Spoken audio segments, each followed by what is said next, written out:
नमस्कार विद्यार्थी मित्रों, हूँ शैलेष दलसाणिया निरंजन स्कूल में आपनु हार्दिक स्वागत करूँ छूँ। हवे आजे आपणे छे रिविजन में छे इंग्लिश में ग्रामर में सिमिलर वर्ड्स जेने आपणे गुजराती में कहीए छीए समानार्थी शब्दों ए आपणे समजवाना छे। आ प्रश्न में तमने एक शब्द आपेलो हशे અને એ શબ્દના તમને ચાર ઓપ્શન આપેલા હશે। એ ચારમાંથી કોઈ પણ એક છે એ ઓપ્શન છે એ સાચો હશે, બરાબર। તમારે એ સાચો ઓપ્શન તમારે શોધીને લખવાનો થશે। સિમિલર વર્ડ્સને નિયરેસ્ટ વર્ડ પણ કહી શકાય। શું કહી શકાય? નિયરેસ્ટ વર્ડ, અથવા એને સિનોનિમ્સ પણ કહી શકાય। सिनोनिम्स नो पण मीनिंग शू थाय? समानार्थी शब्दों। हवे जो मित्रों अहींया तमने त्रण शब्दों आपेला छे जेना बधाना थई चार ऑप्शन छे। पेलुं छे एक्नोलॉज्ड। जो आमां जे शब्द आपेलो होय ने एमां सौथी पहेली वस्तु तो तमने तेनुं गुजराती खबर होवी जोईए। जो तमने तेनुं गुजराती खबर होय ने तो तमे सामे एनो समानार्थी शब्द छे ए शोधी शको अने सारी रीते शोधी शको, बराबर। एटले व्यवस्थित रीते पहेला तो जे शब्द आपेलो छे ए शब्दनुं गुजराती करवानो प्रयत्न करवानो। आ बधा शब्दो छे आपणे सप्लिमेंटरी विभागमांथी जोवा मळशे आमां, कारण के जे नियरेस्ट वर्ड छे ए सप्लिमेंटरी विभाग में पूछाय छे, एटले ए पण एक खास ध्यान राखजो। जो पहलो शब्द छे एक्नोलॉज्ड। एक्नोलॉज्ड नो मीनिंग थाय खूब जाणीतो, खूब ज जाणीतो। हवे तमने चार ऑप्शन छे, वेल नोन, ग्रेटफुल, एलिजिबल अने क्वॉलिफाइड। तो आमां जवाब शुं आवशे? वेल नोन, कारण के वेल नोन नो मीनिंग शुं थाय? खूब ज जाणीतो, बराबर। तो तमारे शू लखवानुं थशे एक्नोलॉज नी सामे? Well known. एना पछी बीजो शब्द छे ऑर्निथोलॉजी। हवे ऑर्निथोलॉजी छे एनुं गुजराती थाय पक्षी शास्त्र। हवे तमारे छे सामेथी चार ऑप्शन मांथी तमारे एक शब्द छे पसंद करवानो छे। तो तमने चार ऑप्शन आपेला छे, study of vegetation, study of birds, study of animals के स्टडी ऑफ वेधर। तो तमने तरत खबर पड़ी जाए पक्षी शास्त्रना अभ्यासमां शुं होय तो के स्टडी ऑफ बर्ड्स એટલે કે પક્ષીઓનો અભ્યાસ। તો ઓપ્શન ઓર્નિથોલોજી ની સામે શું આવશે? Study of birds. ત્યાર પછી જો एक्नोलॉज। जो आगळे पण एक्नोलॉज्ड, आ एक्नोलॉज्ड અને एक्नोलॉज आ બંનેમાં તફાવત છે। एक्नोलॉज नो मीनिंग थाय खूब ज जाणीतो अने एक्नोलॉज नो मीनिंग थाय स्वीकारवो, स्वीकारवो। हवे तमे चार ऑप्शन मांथी जुओ, refuse something, accept a fact, appreciate अने इनवाइट। तो चार ऑप्शन मांथी कयुं आवशे? एक्सेप्ट अ फैक्ट, कारण के एक्सेप्ट अ फैक्ट एटले कोई बाबतने स्वीकारवी, एटले एक्नोलॉज नो मीनिंग शुं थाय? स्वीकारवो। तो ख्याल आव्यो? त्रणेय त्रणना एक्नोलॉज्ड अने एक्नोलॉज आ बंनेमां तफावत छे। आ खास एक याद राखजो, तमे कदाच कन्फ्यूज न थता। एक्नोलॉज्ड छे ओमां अने आमां एक्नोलॉज छे। ओके, आगळ जोईए। वाइग्रस। वाइग्रस आ पेला तो वाइग्रस नो मीनिंग शुं थाय? कठोर, कठिन, अघरू जेने आपणे कहीए। तो तमे एमांथी चार ऑप्शन छे, टफ, ईगर, किंग के विक्ट्रियस। तो एमां जवाब शुं आवशे? टफ आवशे, कारण के टफ नो मीनिंग शुं थाय? अघरू अथवा कठिन, कठोर। त्यार पछीनो शब्द छे लिमिट। लिमिट एटले मर्यादा। हवे तमने चार ऑप्शन छे, कन्फाइन, कॉन्फिडेंट, कॉन्फिडेंस के कन्फाइड। तो तमने तरत ज खबर पड़शे कन्फाइन, कारण के कन्फाइन नो मीनिंग शुं थाय? मर्यादा, बराबर। तो लिमिट नी सामे शुं आवी शके? कन्फाइन। पछी फेथम। फेथम नो मीनिंग है समझण। અથવા સમજવું, બરાબર. તો હવે સમજણ ઉપરથી તમને ઓપ્શન છે કોમ્પ્લિકેટેડ, અન્ડરસ્ટેન્ડ, ફેશન અને શેપ. તો તમારે એમાં શું આવે? અન્ડરસ્ટેન્ડ. કે પ્રથમનો મિનિંગ શું થાય? અન્ડરસ્ટેન્ડ. તો પ્રથમની સામે શું આવે? અન્ડરસ્ટેન્ડ. આ બધા શબ્દો છે તમારી બુકમાં કે ગમે ત્યાં લખતા જજો, જેથી કરીને તમને પ્રોબ્લેમ્સ ન થાય, કારણ કે આમાંથી જ તમારી પરીક્ષામાં પૂછાશે. ત્યાર પછી છે ત્રીજું છે કોન્કર. કોન્કર કરવું એટલે જીત મેળવવી. એનું પેલા ગુજરાતી શું થાય? જીત મેળવવી. જો ગુજરાતી તમે લખતા જજો સાથે, બરાબર. કોન્કરનો મિનિંગ શું થાય? જીત મેળવવી. તો એમાં ઓપ્શન છે ક્વારલ, ઓવરકમ, ગીવ ફાઇટ અને ઓવરવેલ્મ.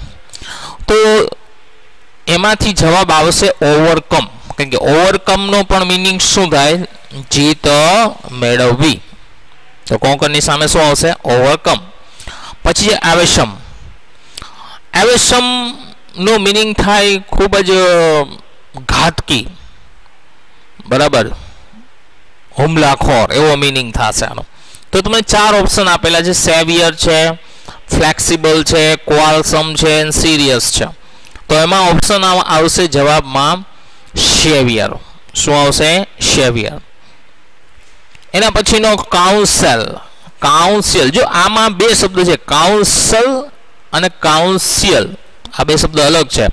આ શબ્દ છે કાઉન્સિયલ, બરાબર. કાઉન્સિયલ જેને કહી શકાય. કાઉન્સિયલનો મિનિંગ થાય સમજણ. તો હવે તમે 4 ઓપ્શન છે હાઇડ, પછી કોન્ક્રીટ, પછી અનકવર અને none of this. None of this, બરાબર. તો આમાં કોન્સિયલ કરવું એટલે શું થાય? હાઇડ કરવું થાય, સંતાડવું. આમાં ઓપ્શનમાં થોડોક ફેરફાર છે. કોન્સિયલનો મિનિંગ શું થાય? સંતાડવું.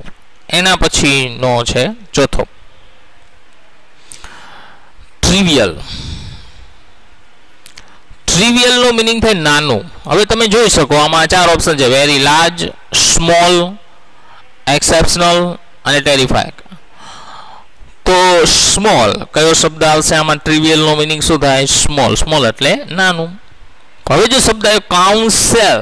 કાઉન્સેલ કરવું એટલે સલાહ. તો જો તમને 4 ઓપ્શન છે, મીટિંગ, વોર્નિંગ, એડવાઇસ કે કન્સલ્ટ. તો 4 ઓપ્શનમાંથી કયું આવશે? એડવાઇસ. એડવાઇસ એટલે શું થાય? સલાહ. પછી જે ડિક્ટેટર્સ. આ ડિક્ટેટર્સનો મિનિંગ થાય શાસક. ડિક્ટેટર્સ. તો 4 ઓપ્શન છે, રાઇટર, ડિરેક્ટરીઝ, લીડર્સ કે એબ્સોલ્યુટ રૂલર્સ. રૂલર્સ એટલે શું થાય? શાસક થાય. તો ડિક્ટેટર્સની સામે શું આવશે? Absolute rulers. ત્યાર પછીનો છે 5મો ફોરબિડન. આ ફોરબિડનનો મિનિંગ થાય પ્રતિબંધ હોવ. કોઈ પણ વસ્તુમાં પ્રતિબંધ હોય ને એને શું કહેવાય? ફોરબિડન કહેવાય. તો તમને 4 ઓપ્શન છે, નોટ અલાઉડ, ફોરગિવન, ડિસમિસ્ડ કે ફાયર્ડ. તો નોટ અલાઉડ જ આવશે, કારણ કે જ્યાં પ્રતિબંધ હોય, ખબર છે ને, નોટ અલાઉડ લખેલું હોય છે. કારણ કે ફોરબિડન, તો ફોરબિડનની સામે શું આવશે? Not allowed. પછી છે કલેપ્સ. કલેપ્સ એટલે પડી ભાંગવું, ધારાશાયી થવું, બરાબર. તો એની સામે ઓપ્શન છે કલેક્ટ, ફોલ ડાઉન, કન્સ્ટ્રક્ટ અને લિપ્સ. તો એમાં સાચો જવાબ શું છે? Fall down. ફોલ ડાઉન થવું એટલે નીચે પડવું એમ. તો કલેપ્સનો મિનિંગ એની સામે શું આવશે? Fall down. પછી છે ડિસ્પ્યુટ. ડિસ્પ્યુટનો મિનિંગ છે મૂંઝવણ. ડિસ્પ્યુટનો મિનિંગ શું થશે? મૂંઝવણ. તો એની સામે 4 ઓપ્શન છે, કન્ડક્ટ, કોન્ફ્લિક્ટ, કોન્ક્રીટ કે કન્ફાઇડ. તો એમાં ઓપ્શન જવાબ આવશે કોન્ફ્લિક્ટ, કારણ કે કોન્ફ્લિક્ટનો મિનિંગ શું થાય? મૂંઝવણ થશે. તો આ ખાસ ધ્યાન રાખજો, બરાબર. એની સામે સાચા જવાબ લખવાના છે તમારે. ઓકે. એના પછી છે 6થું ઇન્સોમ્નિયા. ઇન્સોમ્નિયા. આ ઇન્સોમ્નિયા શું છે? પહેલા તો આ શબ્દને સમજવો જરૂરી છે. ઇન્સોમ્નિયા એટલે એનો મિનિંગ થાય કે આપણે જે ઊંઘ ન આવી શકતી હોય ને એને ઇન્સોમ્નિયા. ઇન્સોમ્નિયા એક રોગનું નામ પણ છે. જે માણસને ઊંઘ ન આવતી હોય એવી પરિસ્થિતિને ઇંગ્લિશમાં ઇન્સોમ્નિયા કહેવાય. બરાબર. તો તમને આમાં 4 ઓપ્શન છે. Inability to remember, inability to sleep, inability to think in a proper order, inability to speak clearly. તો તમે જોઈ શકો છો કે આમાં જવાબમાં શું આવશે? ઇનએબિલિટી ટુ સ્લીપ. બરાબર. તો ઇન્સોમ્નિયા સામે શું આવશે? ઇનએબિલિટી ટુ સ્લીપ. ત્યાર પછીનું છે પરસ્યુએટ. આ પરસ્યુએટ કરવું એટલે કંઈક મેળવવા માટેનો પ્રયત્ન કરવો. એનો મિનિંગ એવો થાય કંઈક મેળવવા માટે પ્રયત્ન કરવો. તો એમાં જો પહેલો જ ઓપ્શન છે અટેમ્પ્ટ એટ અચીવિંગ સમથિંગ, કે કંઈક પ્રાપ્ત કરવા માટે, કંઈક મેળવવા માટે પ્રયત્ન કરવો. તો જેની સામે શું આવશે? પરસ્યુએટની સામે અટેમ્પ્ટ અચીવિંગ સમથિંગ. એના પછી કન્ઝર્વેટર. કન્ઝર્વેટર એટલે કંઈક વસ્તુનું રક્ષણ કરનાર હોય એને કન્ઝર્વેટર કહેવાય. તો એમાં જો પહેલો ઓપ્શન છે a person who attempt to save environment, a person who advocates a new thing, a person who knows values very well, a person who protect the values or things. Protect કરવું. જો protect કરવું એટલે શું થાય? રક્ષણ કરવું. તો અહીં ચોથો ઓપ્શન આવશે અ person who protect values of or things. કારણ કે કન્ઝર્વેટરનો મિનિંગ જ થાય રક્ષણ કરનાર. તો તમને આમાંથી પ્રોટેક્ટ શબ્દ મળે છે. તો એની સામે અ person who protect value or things જવાબ આવશે. તો મિત્રો આ હતા સિનોનિમ્સ અથવા સિમિલર અથવા નિયરેસ્ટ વર્ડ. બરાબર. તમારી પરીક્ષામાં આમાંથી પૂછાશે. તમારે સાચો જવાબ સામે લખવાનો છે. તો મિત્રો અહીંયા સુધી રાખીએ છીએ. Thank you.